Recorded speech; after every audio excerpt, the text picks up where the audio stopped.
Thank you, Mr. Speaker. Now, I'm going to be looking at two questions today. The questions are going to be, first, is genetically modified things good or bad? That's my first question. My second question is, what is the state's role in limiting science? Okay, so let's start with the first question.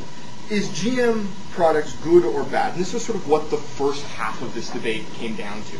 The first half of the debate was one side going, ooh, look, these are all these great tangible benefits that we see from genetically modified products, which can only come to us through genetically modified means, versus another half that just sort of went, everything is bad, let's hide under rocks, we're all going to die if we ever do anything in the name of science at all, blah, blah, blah, blah, blah, we're all going to die. So when we sort of do an analysis of whether or not genetically modified products are good or bad, we end up having to conclude that they're good. And the reason is that the outcomes associated with genetically modified foods can happen whether or not we have a genetically modified product or not.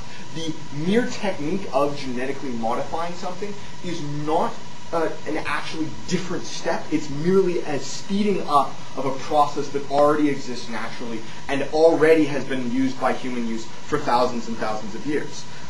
So as a result, when we do sort of a balance between good or bad, we have to accept that the bad consequences of genetically modified things could arise no matter what, while the good ones we're never going to see unless we exploit genetically modified products. So as a result, on a balance between the two, we see major good benefits such as feeding people, ending disease, perhaps solving global warming, and that are only available to us through this means. And versus some bad things which are, crops might get out of control, which are really the only ones there that they presented that are even remotely feasible. Issues of half ponies, half monkeys are not going to happen simply because we don't have, it's too hard to do it with current genetic engineering technologies. Maybe in 500 years we could do that, but as we are right now, that's not even in our realm of possibilities. What is in our possibilities, though, are modifying crops to be able to feed the populations, modifying crops to use seawater, or modifying algae so they can take carbon dioxide out of the atmosphere, those types of things. So, hello, Ashvin. Ashvin, do you want to do this debate instead? Please, just come with us. So as a result, on this balance between good versus bad, we think that it's very clear that the side is good. And this is sort of what side government is doing. The next issue is that what is the state's role in limiting science? And in this I'm going to be weaving in a bit of refutation that unfortunately needs to be done. First off, we had this idea of a state needs to limit science because if a state fails to limit science, it allows science to somehow get radically out of control. We don't think this ever happens. In fact, the majority of cases where we see science sort of causing problems or something like that are the majority of cases where where the state starts taking control of science and doesn't allow science to take its natural course. For example, Aaron's example of the issue of Mao and China occurred because as China allowed pseudo-scientists who were being run by the Soviet government to say we're only going to produce these crops. So in fact, we saw massive regulation of scientific development, which is what resulted in all these problems.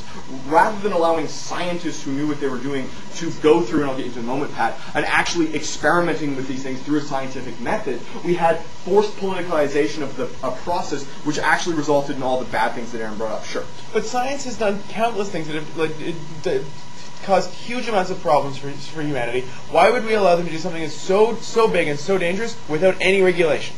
So what do we got? We got CFCs. On my side, I got fire. I've got polio vaccines. I've got antibiotics. Maybe you got lead in gasoline. I've got the fact that I live beyond the age of 35 now. I put a man on the moon. In that case, I'm going to say that, look, yes, there are some cases where science does cause unintended consequences, but we see that in the majority of cases, what makes science so great is that when there are unintended consequences, science doesn't turn a blind eye to those unintended consequences, unlike, for example, state regulation often does. What actually happens is that science looks at those unintended consequences, analyzes them, no thank you, Dylan, and then makes decisions of them, but ask me soon. The next bit is that we have these criteria brought up, like Kristen's criteria of necessary, safe, and understandable. The way I'm going to refute this is just go by this. Let's go look at fire. Fire. I'm living, so I don't actually need it because I'm able to live without it, so it's not entirely necessary. Is it safe? Ow, it hurts. So clearly fire isn't safe. And finally, do I have any idea how it works? We didn't understand how fire worked till more than 6,000 years after we captured it, probably about 10,000 years after we started using it. So Kristen's criteria of how science has to progress means that we wouldn't even have discovered fire. That all scientific development is gone because it just undermines the entire structure. Finally, we have to deal with this issue of allowing... Sure, Dylan, before I get into this, do it. Sure, but sir, we're a democracy. We're not a kleptocracy. Why should not we allow the rest of society to have a little say and not merely the corporate scientists? Science is not a corporately bound entity. Science is something that anybody with a mild bit of understanding of sort of scientific method can do. When we look at some of the major advancements of science, it's often done by little people in their basement, like, for example, the guy who just fused metals together, which corporate science has been working on for ages, and he somehow managed to do. Science is a fundamentally democratic process because it's open to anybody. Merely because you have money, true, it can help you get a little bit more funding and buy a few more things, but it doesn't change the fundamental nature of the scientific method. The scientific method is such that anyone who is able to understand what we're doing needs to be able to and is able to replicate these experiments can take part in the scientific method. It is not this exclusive preserve as Dylan is trying to advocate.